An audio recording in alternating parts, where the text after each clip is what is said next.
भगवान ने ही द्रौपदी को यह भी दृष्टांत सुनाया महात्मा का। जो प्राणी संसार में किसी भी वस्तु के प्रति मेरा मेरी जोड़ता है, वह प्राणी सृष्टि के बाकी लोगों के साथ अन्याय ही कर रहा है। अब ये पूरे पांडाल में भाई बहुत कठिन है जहां मेरा मेरी न कहा जाए। दुर्लभ है कि नहीं ये बात?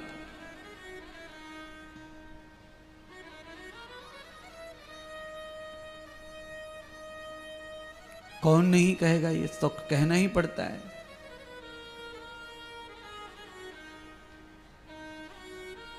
ना घर तेरा ना घर, ना घर तेरा ना घर मेरा, और ये घर है भगवान का।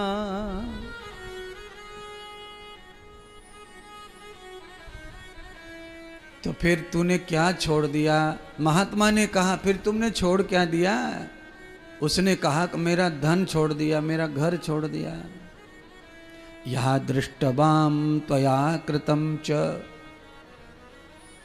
यस्यम प्रपन्न दर्शनम। एक महात्मा के पास एक और दूसरा भक्त आया। उसने महात्मा जी से कहा कि मुझे काली माता का दर्शन करवाओ। वैसे काली माता कभी कभी भूरी माता में भी निकरी आवे। कौन सी भूरी में कब काली निकले आवेगी भरोसा कुछ नहीं महाराज। पर ये जो काली माता भूरी में निकलती है, इसका दर्शन वो नहीं करना चाहता था।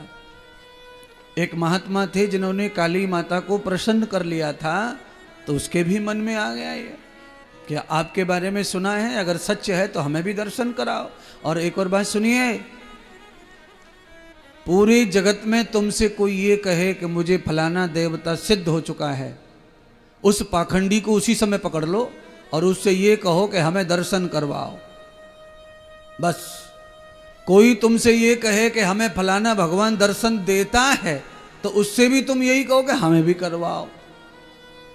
जब तक तुम हमें दर्शन नहीं करवाते तब तक हम मान ही नहीं सकते कि तुम्हें दर्शन होता है।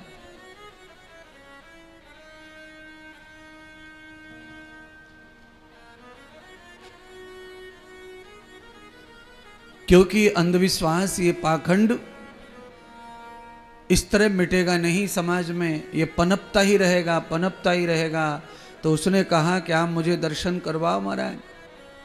उस महात्मा ने पूछा ठीक है, तुम्हारा पता बता दो, हम तुम्हें दर्शन जरूर करवाएंगे। देवी माता जब आएंगी तो हम तुम्हें दर्शन करवाएंगे, पता बताओ। तो उसने अपना आई कार्ड बाबा को दे दिया, महात्मा को। आई कार्ड में लिखा हुआ था वृंदावन में संत कॉलोनी में फलाना फलाना आश्रम और फलानी फलानी जगह पर उपस्थित है, वहाँ पर काली माता आ जाए तो ले आना। महात्मा ने कहा उल्लू के पट्टे, मैं तेरा पता पूछ रहा हूँ, तेरे घर का पता नहीं पूछ रहा। मुझे दर्शन तुझे करवाना है। ये तो तेरे घर का पता हो गया, जैसे तूने अपना मान रखा है। इसको लगा कि गड़बड़ हो गई, ज़्यादा कहाँ बैठता हूँ वो बताओ। तो कहा दुकान का पता दे दो इसको। तो उसने कहा लोई बाजार में आ जा, फलाने नंबर की फलानी दुकान पे है, मैं वहाँ मिलता हूँ। तो महात्मा ने फिर गाली दी उसको। तो कहा ये तेरा पता है कि तेरी दुकान का पता है? तो भाई तेरा पता बता कहाँ है।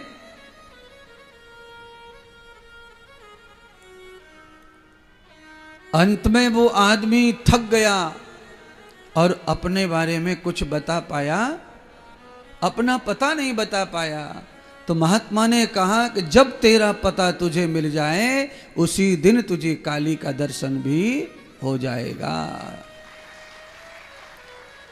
अब कोई मनी ऑर्डर, कोई चिट्ठी पोस्ट तो है नहीं कि जो घर के पते पे आना है। दिव्य दर्शन तो आदमी को अपने ही अंदर प्राप्त होगा।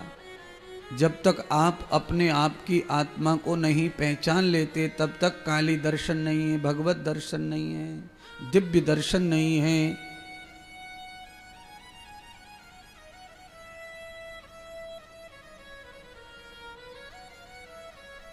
सुई की नोक के बराबर मैं नहीं दूंगा। मेरा ही अधिकार है इस पे। उसके लिए भगवान महाभारत में द्रौपदी को ये कथा सुनाते कहते हैं, द्रौपदी जो प्राणी इस तरह शासन कर लेता है, देखिए हमारी कमाई से ही हमने प्लॉट खरीदा, उसके बारे में भी अगर आप ये शब्द बोलते हैं कि सुई की नोक के बराबर नहीं दूंगा चाहे कुछ भी हो जाए, ये परमात्मा को बिल्कुल पसंद नहीं है, ये ध्यान रख लेना। आपकी मेहनत का आपका है, सब कुछ ठीक है, पर उस जगह पर भी आप ये कह नहीं सकते कि सुई की नोक के बराबर किसी को नहीं दूंगा, किसी का इस पे हक नहीं है, अधिकार नहीं है। आप ध्यान कर लेना, इससे बड़ा अहंकार कुछ नहीं हो सकता। ये बड़ा अहंकार है और इतना ही बड़ा ये अज्ञान है। अहंकार अज्ञान दोनों पर्यायवाची हैं, इनके आगमन से ही आदमी का नाश होता है। भगवान अनफिट करते उसको, परमात्मा उसको अपने योग्य नहीं समझते, और भगवान की नज़र से गिर जाने के बाद में फिर कहीं भी शेर बने घूमो, फिर कोई मतलब नहीं निकलता जिंदगी का। देखिए भगवान की नजर में हीरो जो प्राणी है, संसार की नगर में वो जीरो भी रहे, तनक भी फर्क नहीं पड़ने वाला उसकी लाइफ पर। मीरा के पति मीरा को बहुत गंदी गाली देते थे, मीरा की ननद सास भी गालियां देती थी, मीरा के गांव वाले भी गाली देने लग गए। मीरा भागकर वृंदावन आ गई, वृंदावन के लोग भी मीरा को गालियां देते थे। यानी कि सबकी नज़र में मीरा अच्छी नहीं थी, पर गोविंद की नज़र में अच्छी होने के कारण सारी दुनिया तू तू तू तू पू पू पू पू करके पीछे रह गई। हाथी निकल गया और कुत्ते भौंकते रह गए महाराज। इसीलिए परमात्मा की नज़र में उज्जवल उत्तम बने रहने के लिए अपनी जिंदगी में सबका हिस्सा समझकर जियो। सबका हिस्सा अपनी लाइफ में है, बस किसका हिस्सा नहीं है? जैसे आंख में तिनके की जरूरत नहीं है, दांत में कण की जरूरत नहीं है, आंख में तिनका नहीं चाहिए, दांत में कोई कण नहीं चाहिए, ऐसी ही हमारी जिंदगी में कोई दुष्ट नहीं चाहिए, बस बाकी सब हमारे, हम सब के मन। अब आप कहेंगे महाराज नंद घर आनंद पर से आप कहाँ चले गए? मैं कहीं नहीं गया, मैं यही बताना चाहता हूं कि मथुरा में कैसे दुख आया और गोकुल में कैसे सुख आया। कंस सबकी जमीन धन छिनाने में लगा है और नंद बाबा अपना धन बांटने में, इसीलिए परिवर्तन दिखाई दे रहा है महाराज। ये सब दिखाई दे रहा है परिवर्तन।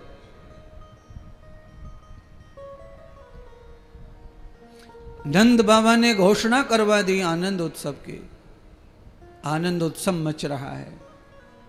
कंस के घर में सोना जगना खाना बाना बंद पड़ गया आकाशवाणी के डर से। आकाशवाणी ने ऐसा विष घोल दिया कंस के जीवन में, खाना बंद पीना बंद सब बंद हो गया। और भगवान श्री के यहां क्या हो गया? दान करने वाले नंद बाबा के घर आनंद प्रकट हो गया। सारा गोकुल एक माला में आ गए सब, न कोई जाति रह गई, न कोई पाती, न छोटा न बड़ा। नंद के घर में सबको बराबर एंट्री दी गई, सबको आनंद में झूमने का मौका दिया गया। नंद के घर परमानंद मच रहा है, सारे देवता पुष्प वर्षा कर रहे हैं और परमात्मा के परम दर्शन कर रहे हैं। और सब दर्शन करके गए, जाकर महादेव को भी भेज दिया।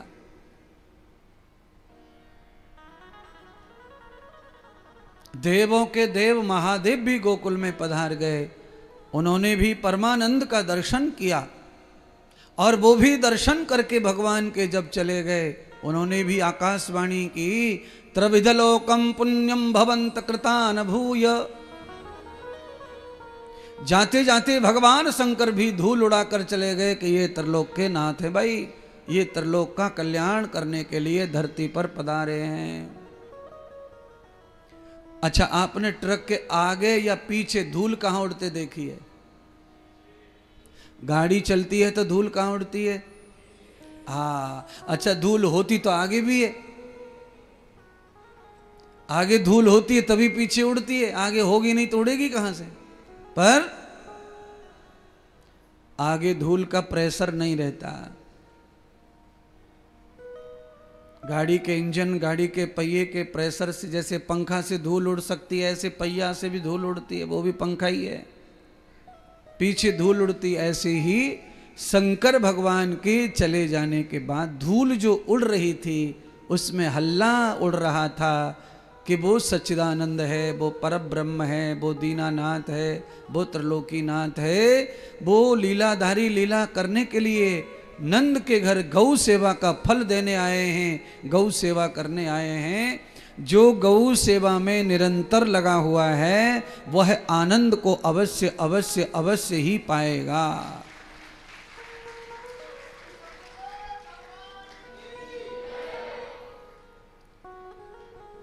कलयुग में गृहस्थ गौशाला गौ पालक नहीं बनेंगे। अनादि सतयुग में सब ऋषि मुनि गाय का पालन करते थे, सतयुग में भी गृहस्थी लोग गौ पालन नहीं करते थे, सब ऋषि मुनियों के काम। द्वापुर में भगवान श्री गृहस्थों के यहां गौ पालन होता था, अब कलयुग में फिर से महात्मा संतों के यहीं गौ पालन होगा।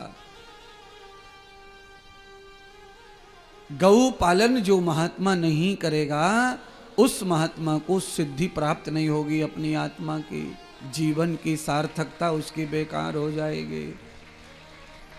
महात्मा का तो महात्मा तब ही महात्मा बनता है जब वो त्रिविध गौ की सेवा करता है।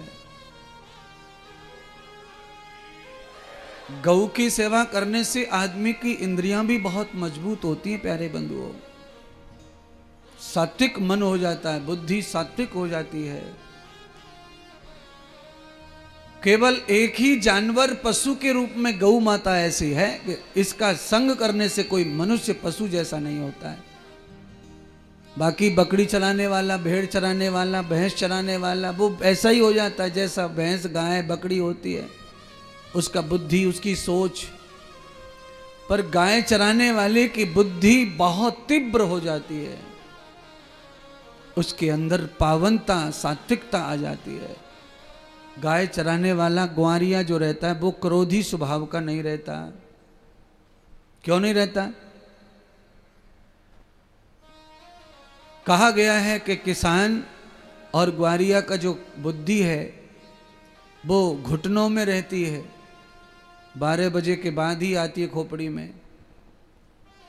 गाय चराने वाली की बुद्धि हमेशा यहीं रहती है, बुद्धि में, माथे में रहती है। तो इसका मतलब ये नहीं है कि वो कुबुद्ध हो गया, कोई दूसरा सेवा कर रहा है तो किसी दूसरे पशु पक्षी की, ना, वह भी बुद्धिमान है।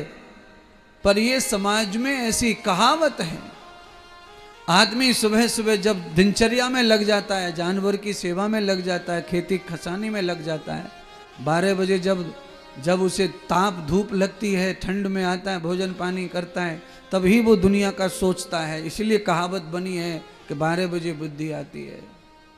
क्यों? किसान काम को सुबह निपटाना चाहता है खेत में, उस समय वो कुछ नहीं सोचना चाहता किसी के बारे में। पशुपालक सुबह जल्दी उठ के अपने पशुओं की निवृत्ति में लग जाता है, इसलिए वो कुछ नहीं सोचना चाहता। 12 बजे फ्री होते हैं तब अपने आप ही उनमें बुद्धि दिखती है, क्योंकि पहले भी बुद्धि थी पर तब से बिजी थी, इसीलिए लोगों ने कहावत बना ली है।